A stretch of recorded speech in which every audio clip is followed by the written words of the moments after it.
Video like जरूर कर लीजिए और ऐसे वीडियो लगातार फ्री में पाने के लिए चैनल को तुरंत सब्सक्राइब कर लीजिए और बेल आइकन को जरूर टैप कर लीजिए ताकि आगे भी सारे वीडियो आपको मिलते रहे। यूट्यूब में फॉलो करते हैं तो प्लीज ये वाला फ्री टेलीग्राम चैनल जरूर ज्वाइन कर लीजिएगा। सारे नोटिफिकेशन सारे अपडेट यहीं पे आते हैं, ध्यान रखिए। दोस्तों एक बार फिर से आपका स्वागत है यूपीपीएससी बेस्ट ऑनलाइन कोचिंग के इस यूट्यूब चैनल पर। इस क्लास में हम लोग मगध धरती पर शासन करने वाले एक प्रमुख वंश नंद वंश के बारे में समझेंगे। देखिए नंद वंश काफी महत्वपूर्ण है क्योंकि ये प्रथम गैर क्षत्रिय वंश होता है। कोई भी चीजें जो प्रथम है काफी इंपॉर्टेंट हो जाती हैं। तो चलिए दोस्तों शुरू करते हैं आज के इस इंटरेस्टिंग क्लास को। इससे पहले कुछ जरूरी सूचना, अगर आप टीम के पेड कोर्सेज से जुड़ना चाहते हैं पीसीएस के कंप्लीट प्रिपरेशन के लिए, तो आप स्क्रीन पर दिख रहे किसी भी नंबर पर कॉल या व्हाट्सएप कर जानकारी प्राप्त कर सकते हैं। ये ज्ञान सर का व्हाट्सएप नंबर है, आप यहाँ से व्हाट्सएप के माध्यम से भी जानकारी ले सकते हैं। चलिए अब बढ़ते हैं आगे क्लास की ओर। देखिए नंद वंश के बारे में कुछ विशेष बिंदु यहाँ पर बताए गए। इस वंश में कुल 9 राजा हुए, इसलिए इन्हें नवनंद भी कहते हैं। तो नंद वंश में कुल 9 राजा बने, इस कारण इसका नाम नवनंद भी रखा गया। पुराणों में कहा गया है कि महापद्मनंद राजा था, बाकी 8 उसके पुत्र थे। नंद वंश की स्थापना महापद्म नंद ने किया था। भारतीय इतिहास में पहली बार एक ऐसे साम्राज्य की स्थापना हुई जो कुलीन नहीं था तथा उसकी सीमाएं गंगा के मैदानों को लांघ गई। कुलीन मतलब ये उच्च परिवारों से नहीं थे, फिर भी इन्होंने अपनी सीमा को गंगा मैदान के पार पहुंचाया। नंद वंश पहला वंश था जिसने बड़े पैमाने पर आहत सिक्के जारी किए थे। नंद राजवंश भारत में शासन करने वाला पहला गैर क्षत्रिय वंश था। मतलब इससे पहले जितने भी वंशों ने शासन किए सब क्षत्रिय वंश से संबंधित थे और यह 345 ईसा पूर्व से 321 ईसा पूर्व तक चला था। पहला शासक महापद्मनंद था जिसने कालाशोक के सिंहासन को हथिया लिया था। देखिए कालाशोक ये शिशुनाग वंश का अंतिम शासक होता है जिसको हत्या करके नंद वंश की स्थापना की जाती है।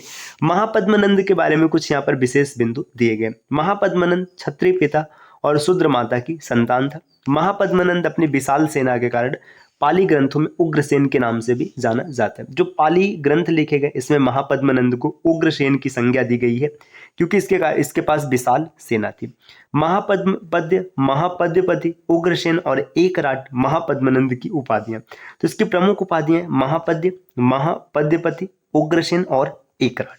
ब्राह्मणवादी ग्रंथों के अनुसार वह निचली जाति से संबंधित था या कम से कम गैर क्षत्रिय जाति का था, जबकि पुराणों के अनुसार वह शिशुनाग वंश के राजा और एक शूद्र औरत का पुत्र था, इसलिए नंदों को अधार्मिक माना जाता है। बौद्ध ग्रंथ नंदों का वर्णन अन्नत कुल से संबंधित के रूप में करता है। तो देखिए यहाँ पे अलग अलग ग्रंथ अलग अलग रूप में इसे परिचित कराते हैं। वह भात यहाँ पे मिस्टेक है, मतलब भारत का प्रथम साम्राज्य निर्माता, यहाँ पे थोड़ा सा मिस्टेक हो गया। भारत का प्रथम साम्राज्य निर्माता, एकारत होने का दावा करने वाला, एकमात्र ऐसा शासक जिसने अन्य सभी शासकों को नष्ट कर दिया और क्षत्रियों को जड़ से उखाड़ फेंकने वाला सर्व छत्रांतक शासक के रूप में सामने आया है। तो इसके बारे में कुछ महत्वपूर्ण बिंदु यहाँ पर दिया गया है कि प्रथम साम्राज्य निर्माता है, एकारत होने का दावा कर रहा है और एकमात्र ऐसा शासक है जिसने समस्त शासकों को नष्ट कर दिया और क्षत्रियों का समूल विनाश कर दिया। इसी कारण इसे सर्व छत्रांतक भी कहा जाता है। उसने कलिंग को मगध से जोड़ा और एक जिन्न की मूर्ति को विजय के प्रतीक के रूप में लाया। उसने नहरों का निर्माण करवाया और सिंचाई कार्यों के लिए भी बहुत से कार्य किए हैं। अब इसका उत्तराधिकारी होते हैं घनानंद। देखिए यहाँ पे ये घनानंद अंतिम शासक है क्योंकि घनानंद की हत्या चंद्रगुप्त मौर्य के द्वारा की जाती है और मौर्य वंश की स्थापना की जाती है। तो घनानंद नंद वंश का अंतिम महत्वपूर्ण शासक था। घनानंद को यूनानी लेखकों ने अग्रमीज या फिर जेंड्रमीज कहा था। घनानंद का सेनापति भद्रसाल और मंत्री सकटाल था। सकटाल के मृत्यु के बाद उसके पुत्र स्थूलभद्र को मंत्री पद दिया गया। घनानंद सिकंदर का समकालीन था और इसी के समय सिकंदर का भारत पर आक्रमण भी हुआ था। चाणक्य ने चंद्रगुप्त मौर्य के द्वारा इसे मरवा दिया।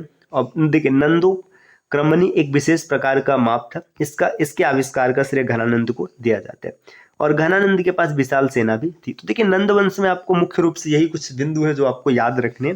अब इसके बाद अगला जो महत्वपूर्ण वंश है ये पल्लव वंश है। पल्लव वंश का संस्थापक है सिंहवर्मन, तो ये याद रखिएगा।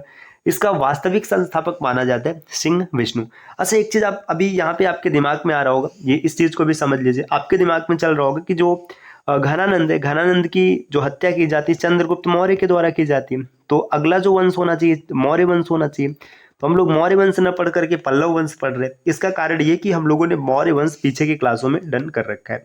अगर मौर्य वंश को आप विस्तार से पढ़ना चाहते हैं तो आप प्लेलिस्ट में जाकर के देख सकते हैं, वहां पर मौर्य वंश की एक एक बिंदुओं को हम लोगों ने बहुत ही गहराई से समझें। अब इसलिए यहाँ पे पल्लव वंश है। तो पल्लव वंश का जो वास्तविक संस्थापक माना जाता है ये सिंह विष्णु जी को माना जाता है और सिंह वर्मन इसके संस्थापक हैं। अंतिम महत्वपूर्ण शासक है अपराजित वर्मन और इनकी राजधानी कांची हुआ करती थी। अब देखिए यहाँ पे सीधा सिंह विष्णु के बारे में दिया है क्योंकि यही वास्तविक संस्थापक के रूप में जाने जाते हैं। सिंह विष्णु 575 ईस्वी से लेकर 600 ईस्वी मतलब 25 वर्षों तक का शासन होता है।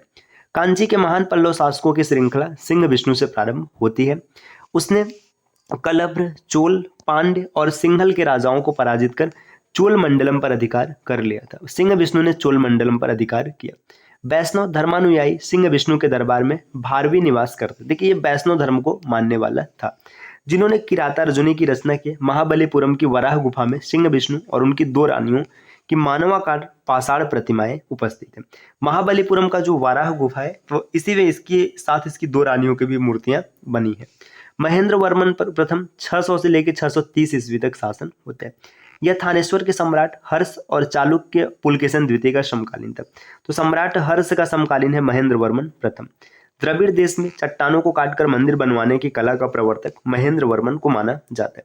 मतलब साउथ इंडिया में जो चट्टानों को काटकर मंदिर बनवाया गया इसकी शुरुआत किसने किया? इसकी शुरुआत किया महेंद्र वर्मन प्रथम ने। महेंद्र वर्मन एक बहुत अच्छा चित्रकार था। उसने शिव नटराज के चित्र गुफाओं को स्वयं उकेरा था। मतलब जो भगवान शिव की नटराज प्रतिमा है इसने स्वयं बनाया है। यह एक कवि एवं बढ़िया संगीतज्ञ भी था। इसने रुद्राचार्य से संगीत की शिक्षा ली थी।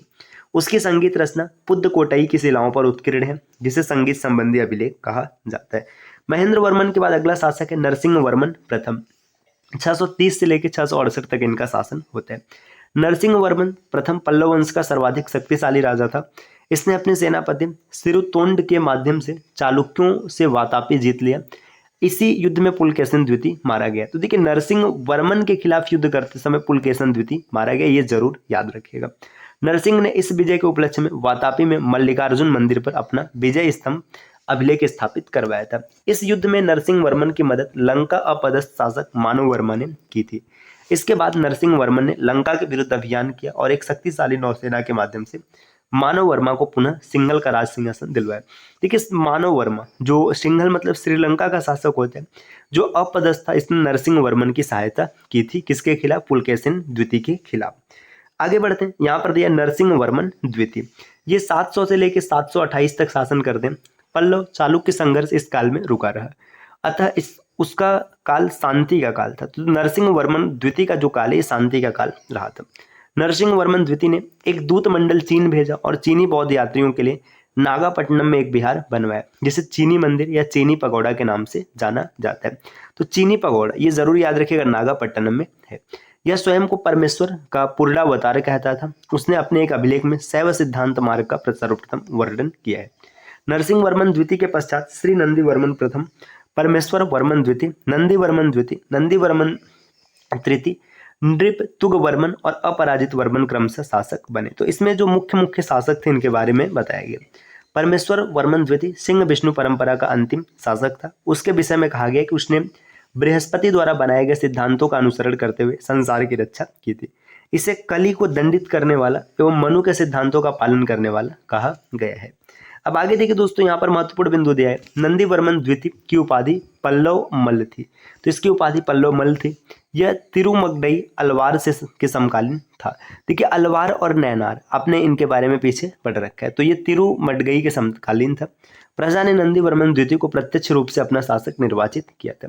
दंती वर्मन राष्ट्रकूट नरेश दंती दुर्ग की कन्या रेवा की संतान। देखिए राष्ट्रकूट की स्थापना दंती दुर्ग ने किया था, ये भी आपको याद रखना। तो दंती वर्मन जो है राष्ट्रकूट नरेश दंती दुर्ग की कन्या रेवा का संतान था। अभिलेखों में दंती वर्मा को पल्लव कुलभूषण और विष्णु अवतार कहा गया।